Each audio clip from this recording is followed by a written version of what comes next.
Alright, how is it everyone? Today, welcome back to the channel. So in this video, we're going to be looking at the Airbnb IPO. It just got announced that they are going to be going public. I'm going to be talking about everything that has to do with this IPO, the revenues and stuff like that, and if it is a buy. At the end of this video, I'm going to see if I'm buying it myself and if you guys should be looking to buy this IPO when it does release very soon. So make sure to watch all the way through. Right before we jump into it, if you haven't already, make sure to sign up with Webull. I think this is ending pretty soon, just in a few days now. So definitely make sure to sign up for Webull if you haven't already. I have a link down below. If you sign up, open a brokerage and deposit $100, you get 3 free stocks that could be worth up to $1,600. So definitely make sure to do it if you haven't already, and if you have to if you live in the US as well.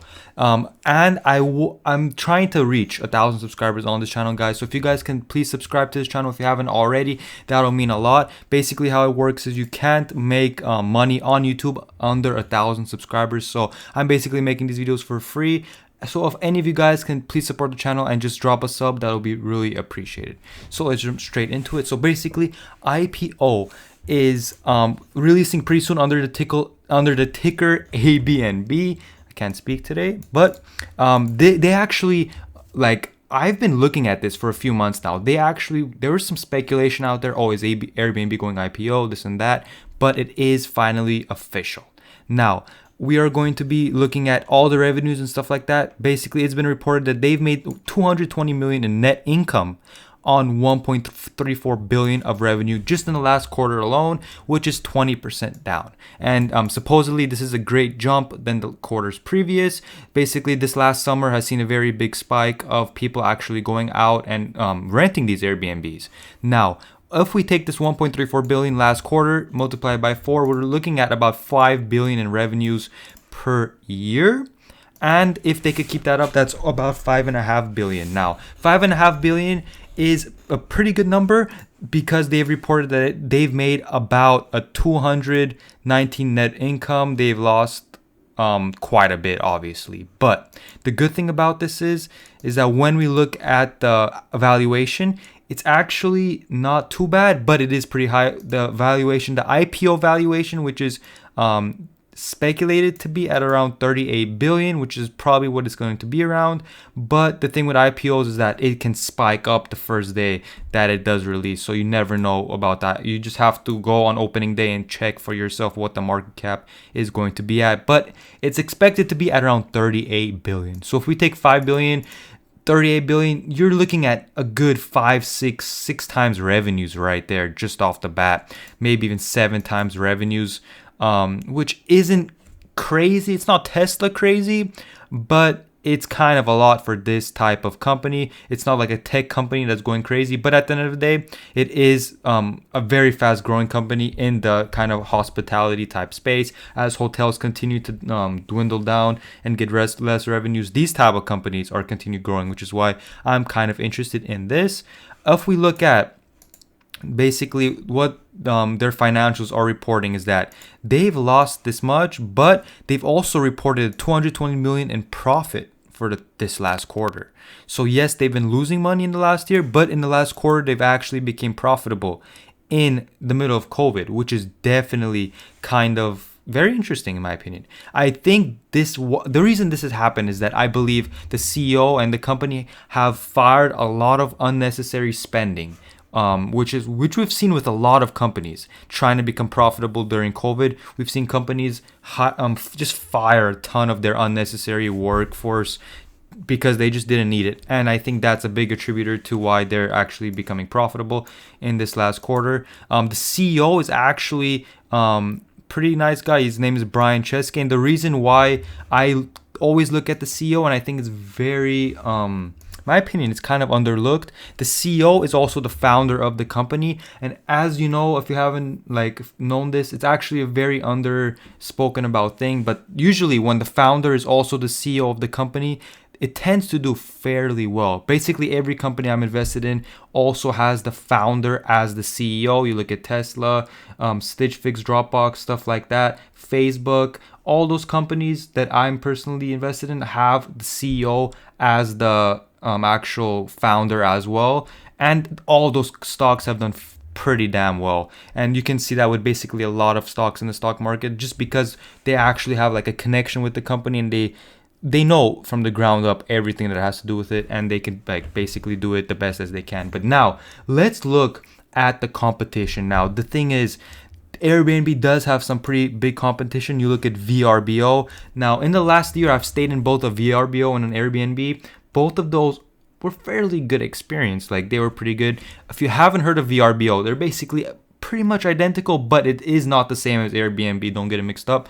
They do the same thing, right? You can book a hotel. Book like a house with them, with like a private person listing their homes. Boom, you can stay there, just like ordering an Uber pretty much through an app. But VRBO basically, I believe it stands for a house. Actually, I forgot what it stands for, but it has to do with a person personally selling their home for a temporary rental stay.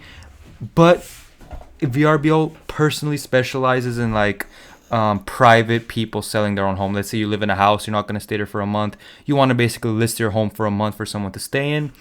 Airbnb, in the last few years, actually, it has become more of a kind of like a corporation, or people having rental properties and just want to have those listed rather than a private person renting their own house.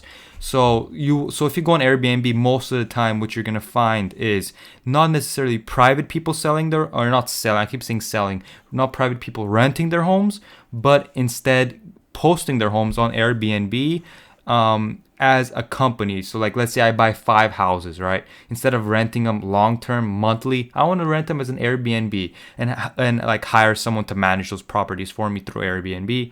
That's what it is. It's not me selling my personal house. I'm not selling the renting out my personal home, what you will mostly find in VRBO. So both of them have their advantages. Definitely, I believe Airbnb does have the advantage in terms of revenues, because it's a very nice scalable business, and that's probably where a lot of the money is at the end of the day. Just for example, Uber's not going to make a lot of money from me Ubering once a month to pay my lunch bill or something. It's probably going to come from the people that Uber every single day. That's probably where they're going to make the like the general revenue at. So that's definitely an advantage for Airbnb. But the one thing is, if you look at the App Store reviews, they have about 500k reviews, 4.8 ratings, pretty good, number 3 in travel. You look at VRBO, they have 600,000 ratings. They're lower in travel. I don't know if these ratings are this current version of the app, or if this is total ratings. But either way, it seems like they have more ratings than Airbnb. But both of them have about the same kind of like user reviews. Me personally, I do like both of the apps quite well, and obviously that website version works great as well. But that is definitely something to look at. Now VRBO is a private company, and at the end of the day, VRBO, we don't know what revenues they're pulling off. We don't know how like big they are in terms of competing with Airbnb, but I know that they're definitely smaller. If you look at the Google Trends, they're about a third of what Airbnb search volume gets. So that's definitely probably their biggest competition out there. So that's the one caveat with Airbnb, is that competition could probably easily catch up to them. All it takes is a few big movements of moving out of the app. Let's say Airbnb messes up, they charge too many like fees, boom, you're out of there. Everyone's going to use VRBO. That's the one bad thing. It's kind of like a social media at the end of the day. Let's say everyone stops using Snapchat tomorrow, Snapchat's done. So it's kind of one thing about Airbnb, but it's definitely something very interesting. Now, am I personally buying Airbnb stock when it does come out in the form of an IPO? Me personally, I'm probably not. I almost never buy IPO. I don't think I've ever bought an IPO when it first came out.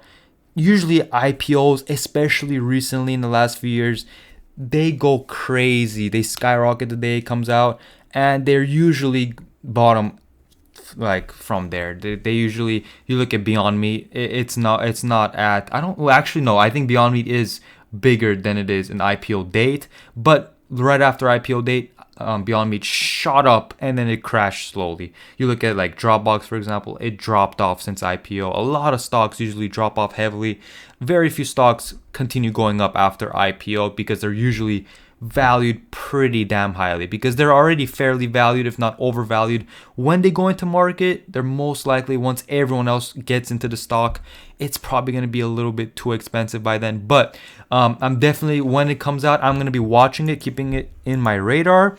And when it does actually come out in terms of an IPO, I'm going to be keeping my eye out and seeing the revenue numbers, exactly how, or their revenue growth. I want to see the revenue growth for the last 4 years and stuff like that, which I haven't been able to find yet. But once that does come out, I can actually see, like, are they growing steadily, or is the company like all over the place? Also the balance sheet, of course. If the company's almost broke with a ton of debt, then that's probably not going to be a deal for me. So I'm obviously not going to buy this IPO just because of all those different things.